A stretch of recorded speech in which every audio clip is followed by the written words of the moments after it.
Solo. When you control a giant cinematic franchise, you can't always satisfy everybody, and that seems to go double for Star Wars fans. Even though the franchise is not known to rest its success on uninspired eye-catchers, there have been many cries arising in the recent past that the content we got recently relied more and more on fanservice. However, fanservice doesn't automatically have to be bad. In this video, I'm going to show you the problem with fanservice and how it should be used, starting off with its actual definition. What is fanservice? The term fanservice originally came from Japanese mangas and animes and was used mainly for visual elements which had no impact to the plot but were just to be enjoyed by the audience. Mostly starting with sexual impulses or exaggerated violence. With the time, also references to other films or books became popular. Easily, you can describe it by simply giving the fans what they want. These can be Easter eggs, references with background story, or just shots that look or feel good. That's good to know.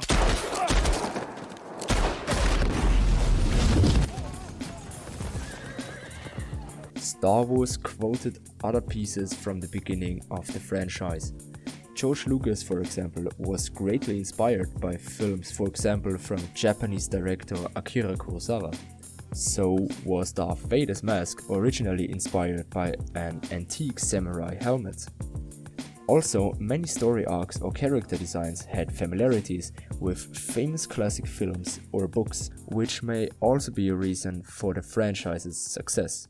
But nowadays, Star Wars has become big and content-rich enough to quote itself, to make references to its own characters and stories, to parody itself. I've got a bad feeling about it. Quiet. What? The Mandalorian is the best recent example for this. While they wanted to try out something new like the innovative stagecraft technology, they had to rely on Easter eggs and familiar locations in order to keep sure that it will be accepted by the fans. In critics, the first season of The Mandalorian gets predominantly worse rankings than the second season, and that's mostly justified with too heavy, sometimes even bold usage of fanservice. Which is understandable because they had to build a solid ground from which they knew it would work in case the audience doesn't accept the new ways this show has been done.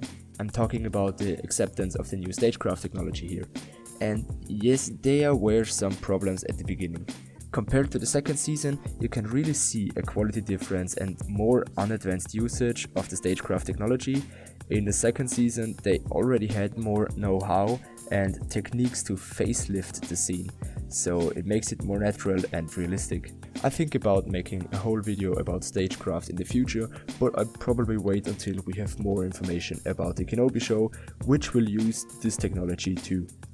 So just let me know your thoughts in the comments to this project and what do you think about the quality increase of the Mandalorian show. So returning to the original topic and speaking of the Kenobi Show, the release itself of this show may overall already be considered as fanservice. I mean, from a canon point of view, we already have all information we need about Obi-Wan to understand his motive to stay on Tatooine and protect Luke. There aren't any plot holes in this story concerning Obi-Wan which need to be closed, so this show is not demanded by the plot, but it's demanded by the fans. And this leaves the question, is fanservice always bad? And the question can also be asked the other way. Isn't fanservice a good thing because you give the audience what they want? Well, sometimes. This is not a simple yes or no question. You need to understand that the producers have to play with the craving and the mood of the community. If you give them everything they want without the restraints, they will soon lose interest. But if you wisely use references sparingly and cleverly and bit by bit, they will want more. So you have to use fanservice to develop your background, your characters, or just tell a punchline in the story which is just too fun to don't watch. And you also need to know when it's too much. Great examples for both success and failure here are the Mandalorian episodes on Tatooine. In the first season episode, Mando casually visits all the exact places known from the films and also decides to join in on a job in a well-known shady cantina corner. But it also starts to add an individual note when we can visualize the fates of the Imperial occupation or expands our knowledge of the Tusken culture.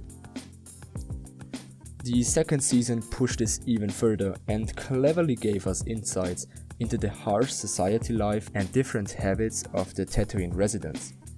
The Krayt Dragon and Boba's armor were Easter eggs here, with the Tusken citizen relationship portraying European colonialism in Northern Africa in this story arc cleverly aligned to a flawless big picture. But then there is a scene where it went one step too far. There, the Marshal Cobb Vanth rides an old pod racer, reconstructed as a speeder, which greatly shows the inventiveness of the people on this planet. And it's also the pod racer of the Chosen One. As if there is no other pod racer on this whole godforsaken planet than the one of Anakin Skywalker, which is now owned by the exact guy who also has the armor of legendary Boba Fett. That's too much, I just don't buy it. So I think you get the idea what I'm talking about. This is not about not having references in your films, but to use them properly and in context. It should feel plausible. This was good, this not. This was great, this not. Solo. This was perfect. And this, I mean, it was clear it will happen, but what the heck. I just want fan service to be cleverly implanted into the story. What if she escapes? She's got the high ground. She'll wait for us to make the first move. And not out of place, just to have a cool shot or scene in your movie. It's not always a crucial decision how fan service should be balanced, and you should sometimes just not think too much about it, but with all the new Star Wars shows which have been announced, an overall awareness of the creators about mindful fan service use is needed to prevent being over-relied on it in the future. So that's it for today, guys. Thanks for watching. I hope you like my content. Let me know in the comments what you think about this topic and want to see in the future. I'm sorry for this video coming out a little late this week, but I had very much to do, and I hope I'll see you next week.